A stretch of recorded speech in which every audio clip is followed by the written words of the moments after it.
This is Theater 191, and this video lecture is on character and action, and I'm your instructor, Dr. Christiana Moldrum-Harkulich. What is character? In a play, you don't get all of the rest of the narrative that creates the world that you get in a novel or other literary form. In a play, character creates the world, creates action, creates plot. All of those elements we learn because of the characters who inhabit the world. So last week we discussed the world of the play. This week we will discuss the characters that inhabit that world. The work of theater is to understand the world and people of the play script and then to enact them on stage, because a script, as we've talked about, is never meant to stay as only a piece of paper. It is meant to be embodied on stage. And character goes beyond protagonist and antagonist, which we've talked about, which are more functions of a plot than actual descriptions of who these people are on stage and how to play them. So a character equals action, and action equals a character. Let's explain this a little bit better.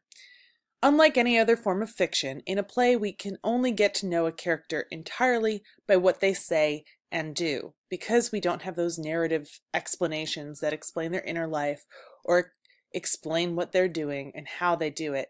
All of those actions create who we are as people, right? And so on stage, all of the actions that an actor takes as a character creates who that character is, because there is nothing other than what they are doing and what they are saying to explain who they are. To put it in the words of Shakespeare, as he says through the character of Hamlet to the player in the play Hamlet, suit the action to the word to the action. What a character says and how they say it tells you a lot about who that person is, who that character is on stage.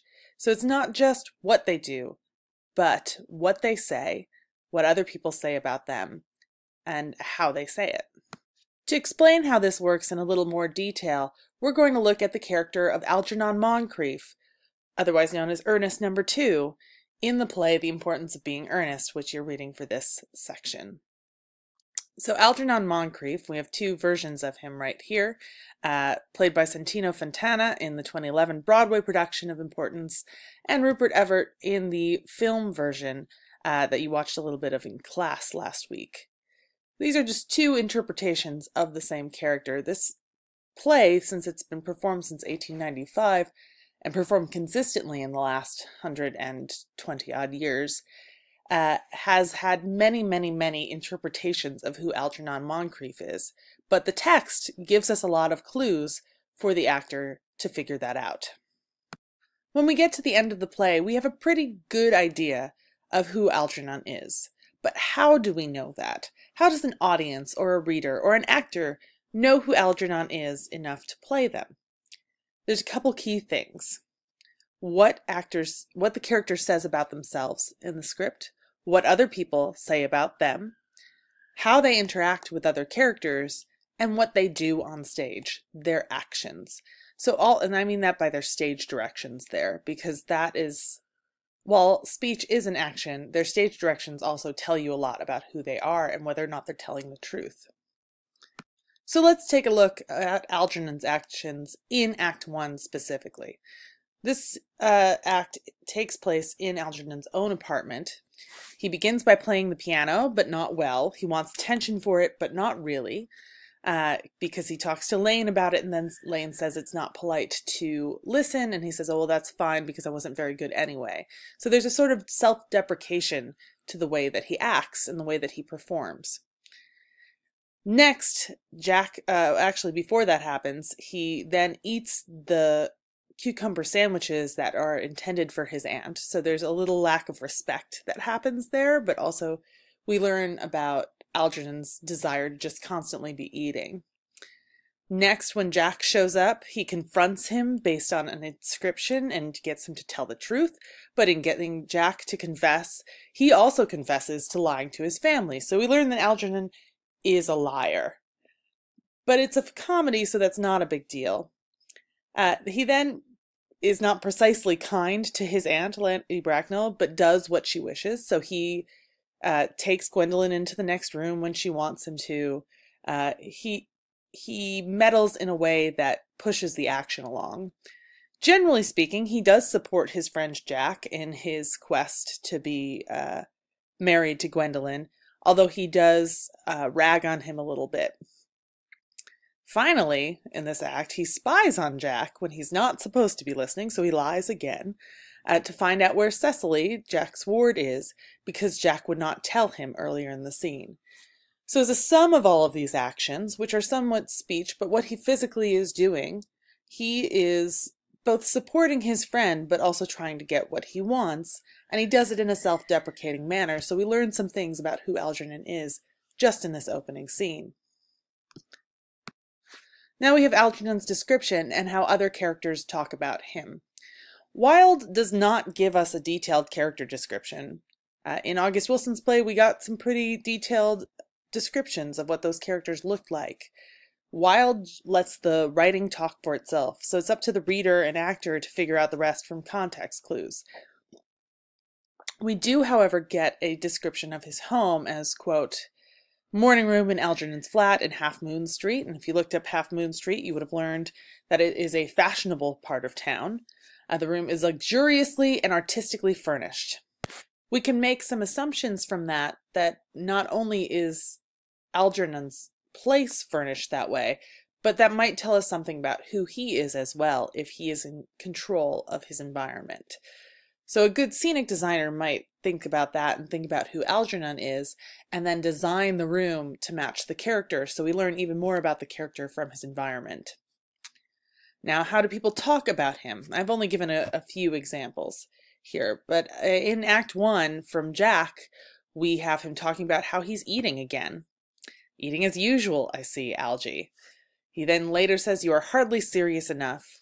And then finally, you always want to argue about things. So we learn a little bit about his behaviors from the way Jack talks about Algernon. The eating, which we've already seen him do as an action, Jack then affirms as a thing that he does consistently. So it's a little bit of exposition there, but it also tells us about who that character is. You are hardly serious enough. This is a play about whether or not people are being serious enough for marriage, serious enough for the things that they want, and a play about people who are lying about who they really are. So this line tells us a lot about Algernon, and the question is whether or not you believe Jack in what he thinks about Algy.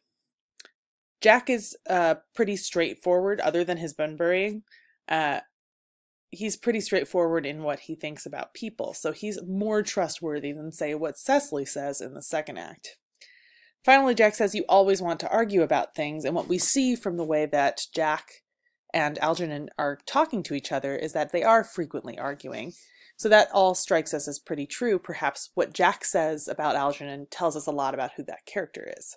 In Act 2, we get Cecily's ideas of Algernon as earnest, which are not necessarily true, but Algernon does go along with them immediately.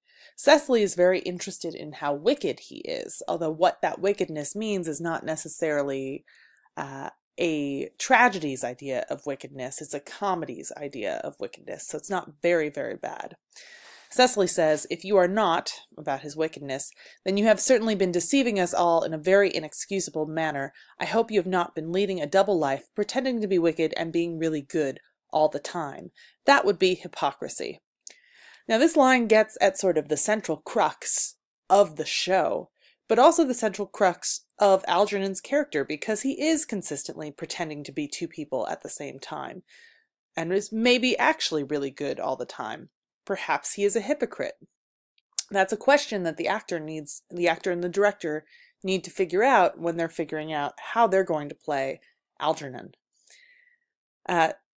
Later on, Cecily also says, yes, you've wonderfully good taste, Ernest, about the thing that she bought for herself. It's the excuse I've always given you for leading such a bad life.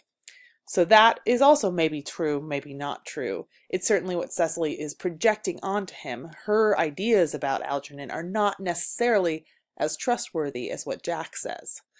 Finally, she says, I hope your hair curls naturally. Does it? And Algernon responds, with a little help from others, probably meaning some product. So that's one of the only things that she says in the second act that we can rely on as being truthful, because it is based on her eyes and not on her ideas and previously formed opinions about talking about Algernon prior to actually meeting him. We could continue going on in Act 3 and what Lady Bracknell says about him and what Gwendolen says about him, and if you were to play Algernon, you would need to go through and do all of that work to figure out who he really is. Because it's also what he says about himself. Algernon doesn't talk about himself very often except in self-deprecating ways. So you also need to decide how much you trust each of the characters to be telling the truth about Algernon when you're figuring out who he is. Finally, we want to think about how Algernon talks. He's very witty and he's very argumentative, and that tells us quite a bit about him because speaking is an action. When we decide to say something and when we decide to stay silent, that tells us a lot about who that character is. If they are constantly talking all the time, then they probably want to be the center of attention. If they're in a big scene and they linger in the back, perhaps they're listening closely, perhaps they're not paying attention, but those are different character choices, and that's important to pay attention to. We also want to be thinking about, does the character tell the truth, or do they lie? And then why do they make those choices? Why do they speak the way they want to?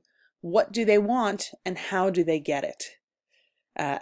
Algernon, his arc is that he wants to meet Cecily, and then he wants to marry Cecily, and so he decides that almost on a whim, and then does it. Which tells us a little bit about his character too, because he goes out of his way to speak about that in a very earnest manner, which is different than the way that he talks about everything else in the play. So perhaps his desire to marry Cecily is more his truth than quite a bit of the other things that he talks about. As we've talked about, everything in theater is subjective and is open to interpretation. So the big questions about Algernon's character is he really serious, or is he always playing, right? Which moments is he serious in? Does he really like Cecily, or does he just like the idea of being married? How mischievous is he versus how malicious? Because he is playing tricks and playing jokes. And because character in comedy is different than character in drama and character in tragedy, we want to think about what the stakes are for him and how serious the consequences really are for this character. All of those are a matter of degree that is open to interpretation by the actor and director. Because, as we said, the lines are set, but interpretation is up to the production. If you remember the example from Fences, where we saw Denzel Washington and James Earl Jones interpret the same text, you'll remember that they both wanted the same thing, but how they went about it is slightly different. And that was also slightly different from how you read it. And this is always going to be true in theatrical texts as we develop character, because each person is bringing their own subjective understanding to the text and to who these people are. Although the author has given us quite a bit of information, both about the world of the play and who these people are, if we know how to look for it.